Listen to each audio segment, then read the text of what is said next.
Hi, everyone. Welcome to today's podcast. We're going to talk about what makes you competitive at work. We've probably all had the experience of seeing someone who we thought was less qualified than us get promoted ahead of us and wondered, why did that happen? Or worked really hard on a project and didn't get the reward that we thought we deserved. Why does that happen? And what can you do to increase your odds of being successful? Yeah, I think it's really good tie-in from last week too, where we talked about hard work and whether that's whether that guarantees success or it's just a one of the many pieces to get you in that direction. But I think a lot of the same things apply here, as far as being kind of aware, communicating, managing your expectations. So I think what we're going to do a little bit more explicitly today, Randy, is also tell people what they're doing wrong, because we want to help people be wrong less often. So with all the topics we discuss, we're going to give you tips for success, but sometimes your best path to success is simply avoiding making easy errors. And so we'll try it out and we'll see how it works, where we talk about a combination of both positive factors and negative factors. So I can start by one of my positive factors, which is actually, are you positive at work? Do you keep a good attitude? One of the few things I told my kids when they were starting to enter the workforce is, look, there's a lot of things that are outside your control, but one of the things that's in your control is, are you a happy person? Do you come across as positive in the workforce? Why is that important? Well, people like to work with positive people. They like to work with people who are going to make them smile, going to make them laugh. And that doesn't always come naturally, especially when you start a new job. You're nervous, you don't know how things work, you're uncomfortable. But if you can put a smile on your face and be someone that people like to be with, that is going to start to contribute to good things in your career from the very first day. Yeah, I'll add a couple, like a story from the military, for instance, because in the military, especially in special operations, you go through a lot of assessment periods and testing, and where you have people watching you and watching your attitude and watching how you're handling stress. And everybody is tired, everybody's exhausted, and you still have to accomplish the mission. You still have to manage people and influence people to do the right thing and accomplish the mission.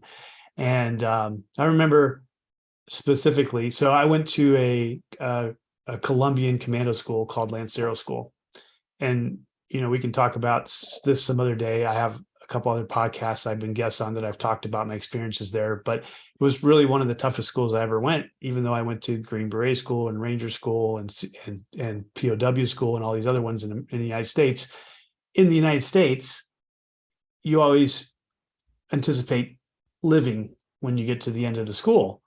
And because there's these protocols in place that, if you get frostbite, if you're on the verge of frostbite, the instructor is going to call a medevac helicopter to come into the swamp and evacuate you back to a hospital. If you get a snake bite, same thing. There's lots of protocols, and I've been on both sides of this, the receiving end and the instructor side, where, hey, we have to have these plans in place, and there's safety plans. We obviously don't want to kill our soldiers before they go to combat. That doesn't make any sense, right? Especially when we spend hundreds of thousands of dollars training them.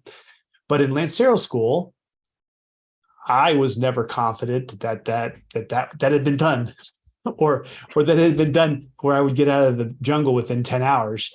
And because they just don't have the assets we have. They may have a plan for a truck to come pick us up and we get out of the jungle in 12 hours, but I'm not sure the snake venom's going to wait that long. But we basically helped them create their commando school, which is based off our Ranger School, with less safeties in place. And once again, some of the stuff we did, we walked for 36 hours, which I never did that in an American course. But we literally walked for 36 hours with the backpack on our back. We had to carry our buddy and his backpack, and we were just completely exhausted by the end of this.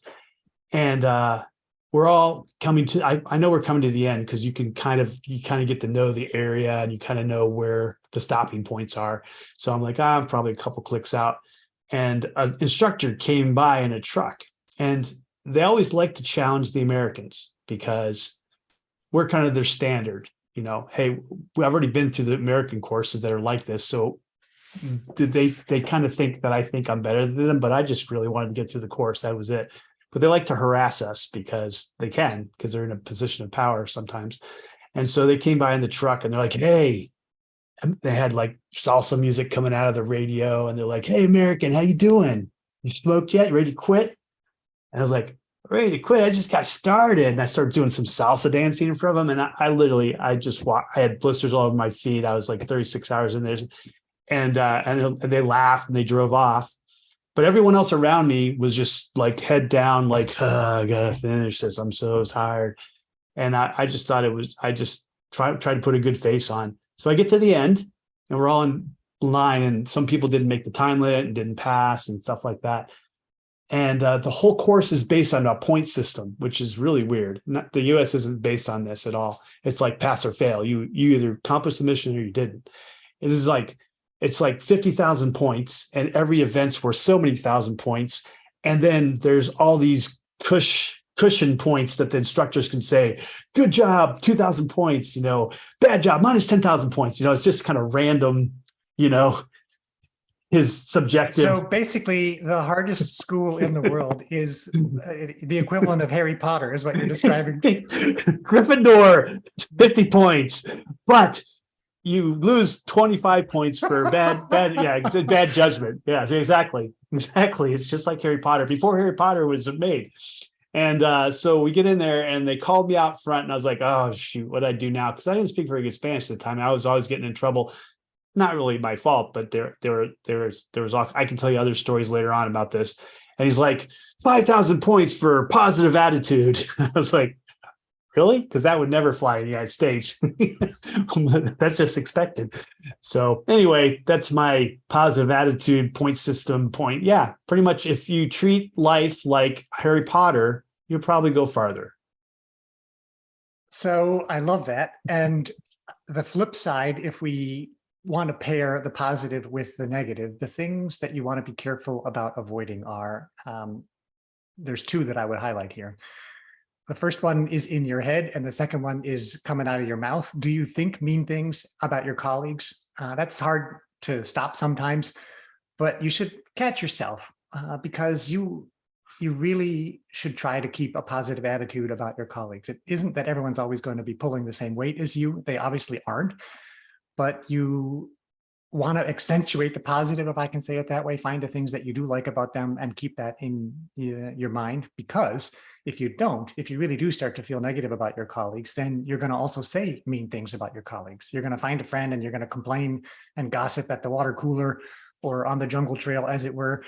And that turns you into a negative person. So you got to watch your thoughts and you got to watch your words, in other words, if you want to avoid sabotaging your career. I agree. And I also think, I mean, the military is different, that we're not competing for the same promotions.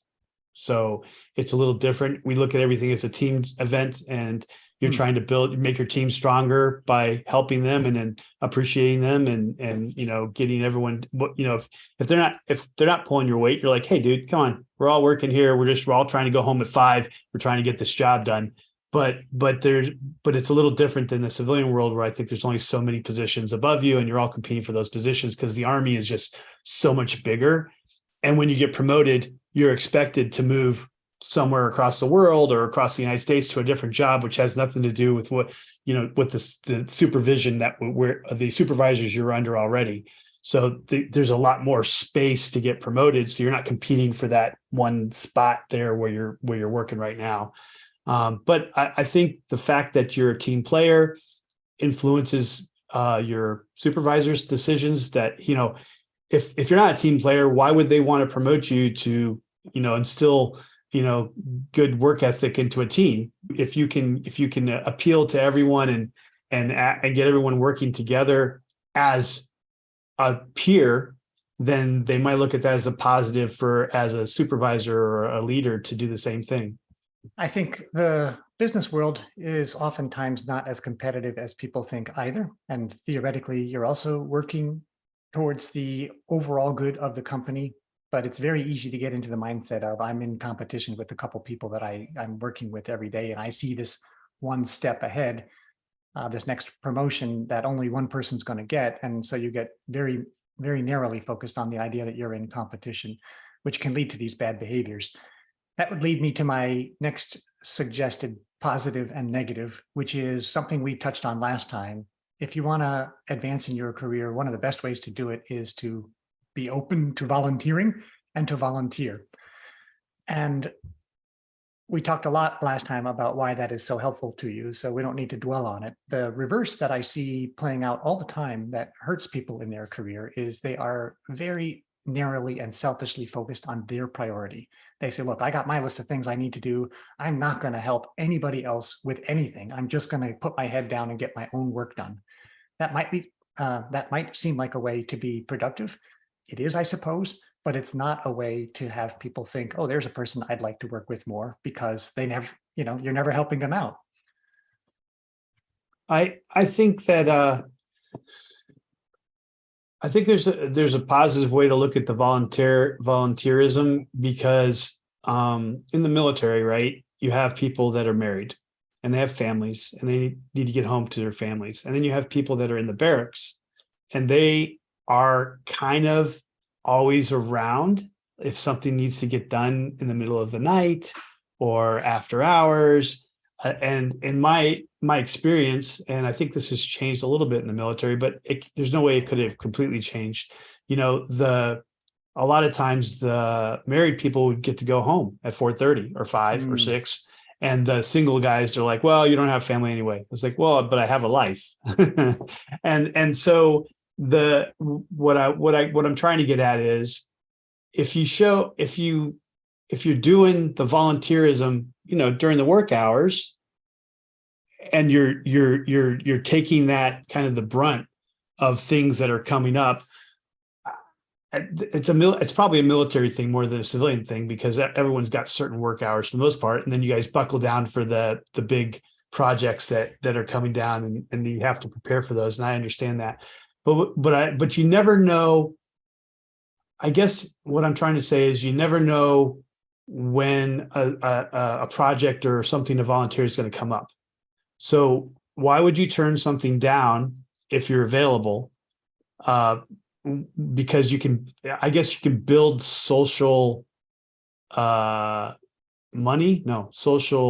not sure what I'm trying to say. Yeah, social capital with everybody, the team. If you're always, the first one to say, let me do this, let me do that during the work hours, but you feel like you have to go home and watch your son's soccer game, and that's not the single guy is not going to have that opportunity, and maybe the supervisor is going to pull him in. If you're pulling your weight or more than your weight when you can, I think that people will see that. But if you're always kind of like, not necessarily the last volunteer, but you're just kind of like equal with everyone else, and then when it comes to crunch time, you're not available because of your family or because of other external things that are affecting your time, then it looks like you're not pulling your weight. Does that make sense? It does. And this also brings up a really important point. You and I are talking about realistically what works and what doesn't work. We're not getting into the question of what's fair and what would be an ideal situation. Is it fair that sometimes to be seen as the best type of colleague, you have to sacrifice spending time on your hobbies or spending time with your family? Not at all. It's a competitive, tough old world out there. So I think that's an important distinction we probably need to draw. We're going to focus on our actual experiences, what we've seen make people be successful or cause them not to be successful. And we're not suggesting that you like it or necessarily follow it. It's just, hey, this is how the world is. And maybe one or the other of these points is something that you want to consider. You don't need to do everything that we're talking about and avoid everything that we're talking about, the negative factors. This is really just a survey of what are the key things that will affect you. And I think your point that people have different backgrounds at different times, they have different capacities at different times, that's all going to influence how much they're able to help their colleagues out. But in general, I think our point that we're making here is your attitude of being helpful is something that your colleagues will notice. And therefore, you want to pay attention to influencing what they think about you, because you can work really hard and be a total solid team member, and people still won't think of you as a super volunteer person who volunteers. And that's what you're shooting for. You're shooting for the impression that, hey, Randy is always there when we need someone to help. I'd like to maybe move to something that's even, well, I don't want to say more out of your control, but something that will affect what your company or your organization thinks about you. Maybe not in the military, but in business, I definitely observed this. And that is, how expensive are you? Do you cost a lot compared to your peers? And are you, maybe the negative is, are you always complaining about your pay? Are you worried that you're not getting paid enough compared to other people on the team or in the department? This is definitely one where fairness would drive you crazy, right? Because let's say you're a woman and you're worried that you're making only 90% what a man is in the same job. That is not right, not fair, and the most frustrating thing in the world. If you allow that to dominate your thoughts, you are going to be less successful. And that's even more unfair. Why? Because every company has A, a budget to manage, and B, a limited amount of time to spend on personnel topics. If a manager has someone who they know is always going to be focused on their pay, they have two choices. They can either blow their budget by making sure you're the highest paid person, or they can say, well, I guess that person's maybe not the best fit for my team. This sounds awful to me as I'm saying it out loud, but I have to say I've seen it play out over and over again. If you are focused on being the highest paid person in your team, you're not necessarily doing yourself a long-term favor when it comes to your promotion. I don't know if I have a lot to say about this subject, only because the military pay is very transparent. You get paid what your rank is and how many years you got in, and you get promoted on your own merit by how many promotion points you can accumulate, doing a variety of things that are very clear and outlined very clear about what you have to do that. And so, yeah, I don't have a lot of, I understand I never had to deal with that. 1 year of my life, I had to deal with it between when I got out of the military and when I started my freelance job working for myself. And I thought I was doing an excellent job. I got put in for a raise and it got approved about a month before I got fired because they lost the contract. And I got like whatever, a $50 raise or something for 1 month or something. And I was like, yeah, this sucks. It does suck. And it is one of the things that really will cause employees to be unhappy. I get it. And I'm not saying that you should accept this. I'm just saying you need to be aware that when you are heavily focused on your compensation and it's starting to affect your relationship with your colleagues and your boss, that's something that is going to potentially cause you issues. I really like the idea of good transparency and a clear pay system that is focused on experience and measurable contribution.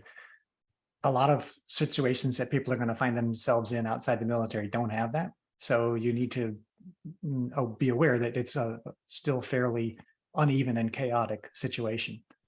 I got a question. Do most companies that involve travel for the employees, do they get per diem and hotels and stuff covered like that? Yes, there's travel and any kind of work-related expense creates the opportunity for similar unfairness. So some people in your company might be allowed to travel business class when everyone else has to travel economy, or and then how do you draw the line and where do you draw the line? It'll be different at different companies. So the government and military specific is what I'm familiar with specifically, but I know the government does this too. They have like assessors that go around the world and say, hey, per diem for this country, this city in this country is $100 a day to pay for 3 meals in a restaurant that are equivalent to what you would eat in the United States, and a couple incidentals or something like that. And every Right. country's different, and some cities are like $250 a day, and then you can go and then like Bogota, Colombia, and then you can go get a meal for like $10 and you can pocket the rest. And so in a way, that's another way where I guess is similar to the favoritism in the civilian world is You can say, I'm going to send Randy on this mission again. Well, he went last time. I was like, yeah, but that's why he has experience. So he should go. He's like, but I need the experience so that I can get that in my evaluation report. And also he just made $3,000 last month on per diem alone. And that would be nice to have as well. So there's these inequities in kind of that distribution of pay that I don't know if that's something that can be equivalent to something in the civilian world. You do raise a good point, though, which is whether it's monetary or experiential or, getting a chance that someone else doesn't get. If you broaden the way you think about what you get from your relationship with your company, for me, the best employees always understood that it was much, much, much more than what did they get by way of take-home pay at the end of each week or month. It is, do I get to go to the conference? Do I get a speaking opportunity to get a choice of which projects I work on? Am I working on something that the company thinks is important? And once you can reframe your thoughts in that way to say, well, all right, how is my boss working with me? Are they helping me get opportunities that they think will help me advance in my career? Are they doing what they can on my pay? Even if I'm not the highest paid person, do they say, hey, look, I'm doing what I can for you. I send you on this trip. And I don't think the per diem thing is as common in the private world, but I understand the point very well. And there are opportunities like that, and companies will be different. So that's a nice addition, I think, to the discussion, which is maybe rather than just don't worry about your pay, think about it as broadly as you can in terms of what's the value I get out of being with my company in this way at this time.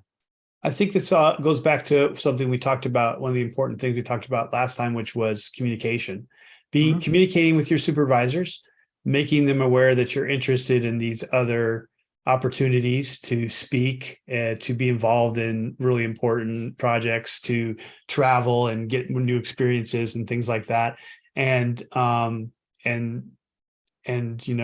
think that open line of communication is going to make a big difference in how, as a supervisor myself, I don't know what you're comfortable with. I don't know all your capabilities, especially if you just got assigned me or something like that.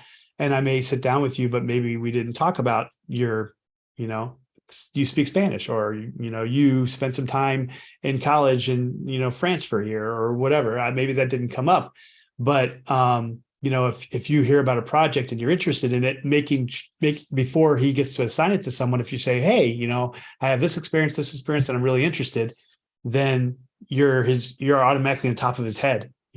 So this communication will benefit you in the end if you're always like volunteering once again for these things and making sure that he understands you're interested, and you being on the top of his head. As I'll give you one example. I wanted to go to Europe for my last assignment in the military because I spent most of my life in Europe.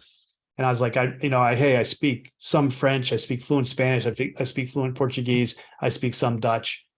I'm really comfortable in other countries. I'd really like to go to Europe. And I challenge you to find someone with that experience. Maybe there's a couple out there, but for most people, I don't think you're going to find anyone with that experience. And the jobs I wanted were earmarked for people, and I didn't have a chance at them. But I told them I will take a job anywhere in Europe.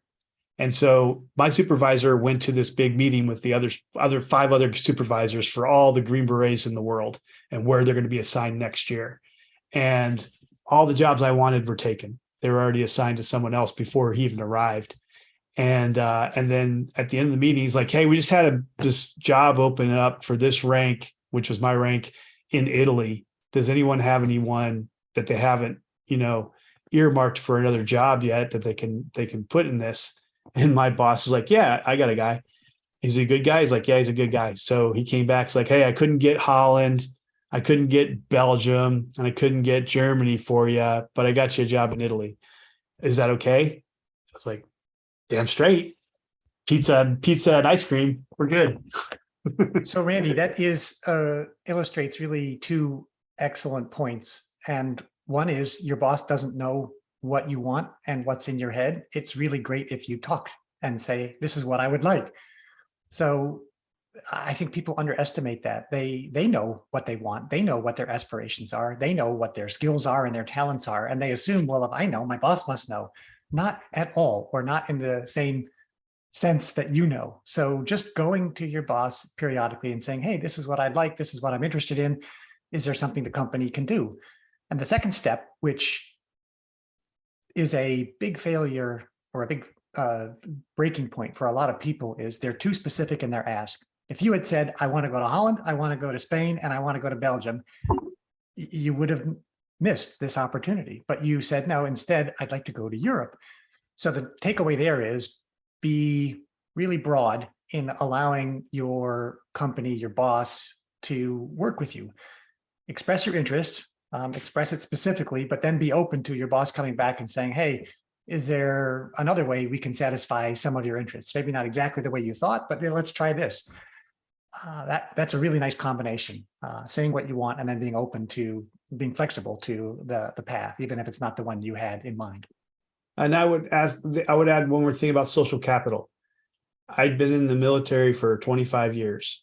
This specific supervisor had, he'd always been a couple ranks above me, but he saw me for 20 years of that almost.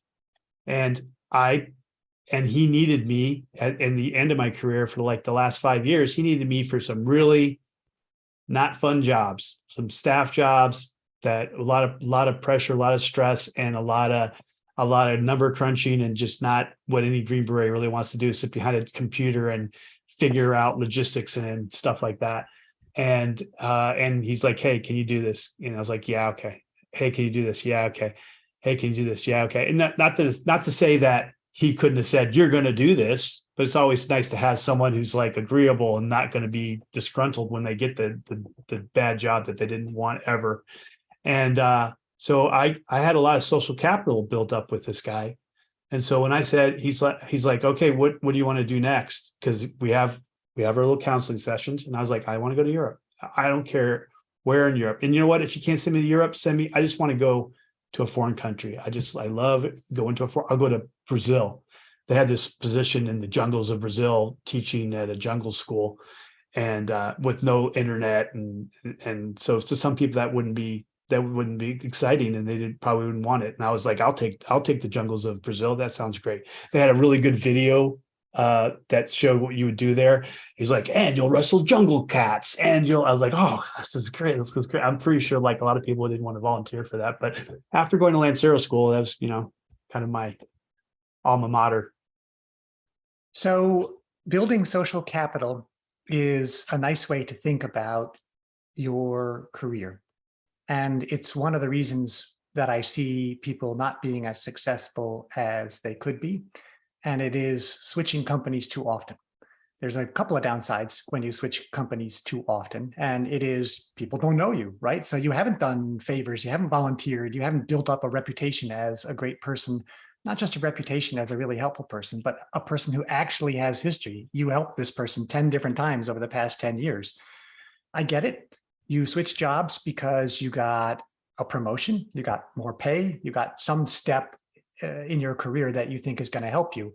And I'm not suggesting you have to stay at one company for 20 years in order to build social capital. I'm just saying there's a balance between frequent switching for what appears to be career advancement and missing out on really developing strong relationships and building a strong reputation. So that's one of the takeaways I have from your description of why you were able to eventually ask for and get something you wanted after 25 years of really good service for your colleagues. And I got to say, from my military experience, is very different than most of the military. Special operations is a very small community, and we run into each other a lot. But I would also say that so here in Delta Force, for instance, I'm not going to give you a Delta Force secret, but when people go to Delta Force, they disappear off of like the possibility of getting assigned to normal units with their job, because the Army has this big computer system with everyone in there and their mission, their MOS, their profession, and their rank, and says, oh, we have positions for that rank and that job here, and they want to move people every 3 or 4 years. But if you're assigned to a special mission unit, like for instance, Delta Force or something like that, they want to keep you there because you're going to get read in, you're going to get your clearances, you're going to be working hand in hand with all these operators. And if you're really good at it, they want to keep you there as long as they can.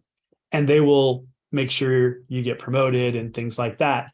But at some point, they have to send you back out in the world into the big army because they just don't have, they need to make room for new blood and stuff like that. When they do that, because of where you were, there's nothing. There's no record of you ever doing anything great except that you were assigned to this unit.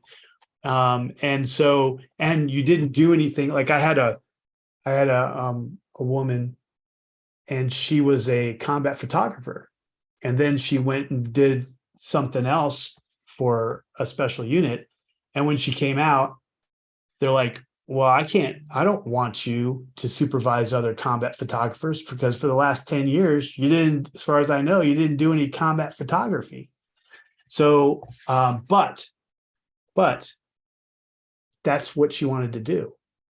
The only thing that I would say is if you want to change these jobs and because of location or because of the experience, or this is what you always wanted to do, or this is who you always wanted to work with, you got to make that choice. You got to make that choice for your own life and recognize that you are maybe giving up something else, the social capital that could have helped you with promotions or something else. But it's a choice that you need to consciously make, and you need to look deep inside and say, this is what I'd rather go work for this unit for this purpose because I believe in it. And this is what I've always wanted to do, even though 10 years from now, it may hinder my promotions or may hinder something, my benefit package or something like that. But, you have to live your own life, what you value in your own life. Yeah. Again, I think we are not telling people that they have to follow a certain path. What we're trying to do is illustrate a little bit the things that will help you along a certain way and potentially serve as obstacles, but you still have to make the choice. I'm reminded of something Epictetus wrote 2,000 years ago, which is you can do what you want, but you have to be willing to pay the price for the things that you pursue. First of all, you got to know the price. And second of all, don't expect to get it without paying the price. That's unrealistic and childish. So what we're saying is, yeah, you will have pros and cons of different choices and decisions you make. You might as well make them knowingly with your eyes wide open. And the social capital point is a really good one for people to think about. You can stay exactly in your industry, doing exactly the same kind of job, but if you've gone to a new company with new colleagues, they don't know. And all the stuff you did at your prior company is gone for all practical purposes. Maybe we could have one more point that we discuss before wrapping up. And the point I'd like to bring is, or to suggest, and I'd like to see how you think about this one, your success at work in your career is also a function of how successful you are outside of work. And I want to draw upon maybe one thing that I noticed halfway through my career, which is if you only work, you're not going to be as successful as someone who manages to do things outside of work. And I mean specifically, do you spend time with your family? Do you have any hobbies? Do you spend time on fitness? Now, the military is so focused on fitness, it's not maybe something that you notice at work. You notice when someone is only working and they're letting their fitness go, right? The people who are sedentary, who start to get fat, who don't do any exercise. And I'm not saying that I'm not going to put any value judgment on this other than to say, I noticed the people who were more successful somewhat counterintuitively had obvious interests outside work and pursued those interests. And I wonder if you've seen the same thing, and maybe we can tease out then why that might be the case. Well, I think the first half of my military career, I didn't have a lot of interests outside of the military. I was single. I probably the first 6 or 7 years of the military, I lived in the barracks, surrounded by the military 24/7. And then I finally got a place off the base, but that was just for sleeping for the most part. And because I was single and I didn't have children, I had time to, we would all work out in the morning together, but then after work, I'd go work out again or go for a run. And I was a runner too for a while, until I had a bad parachute accident and messed my knee up. But, that happened when I was about 34 or so. But before that, I mean, I ran my first marathon at 27, not doing anything other than military training. Like I never ran more than 10 miles in my life before I ran my first marathon, and I ran it in under 4 hours.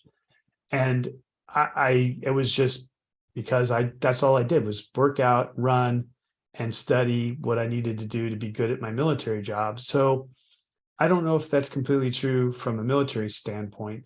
The only thing I would add to what it does help you is in the social capital area, if you have commonalities with your supervisors, who in most of the military's case, most of your supervisors are married and do go home and have other lives and are involved in their children's and their wives' lives and stuff like that. So if you have these commonalities, then you're gonna build your social capital faster, I believe. But other than that, for me, being a full-time military guy actually probably helped me a lot. So I think we haven't gone over the details of the steps along the way, but you had an amazingly varied military career and you did many different things, which might all by itself have provided some of the break from just doing one thing that I think otherwise happens to people who work too much. But okay, we'll come back to that. Social capital point where your hobbies and your activities outside of work alone give you something to talk about with your colleagues. I get that, and I would support that. That is absolutely one side benefit. There's another one, which I think is this, which is you help avoid burnout. If you do too much of one thing too long, you get tired of it. And it's really hard for anyone to maintain motivation. So one of the ways that you keep your motivation high is simply by changing what you're doing every now and then.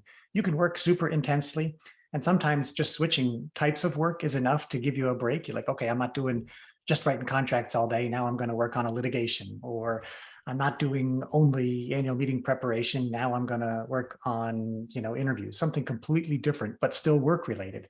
That's partly what I'm talking about when I say you got to have interests outside work. Maybe what I mean to say is you got to have variety in the work that you're doing, or else you do risk burnout.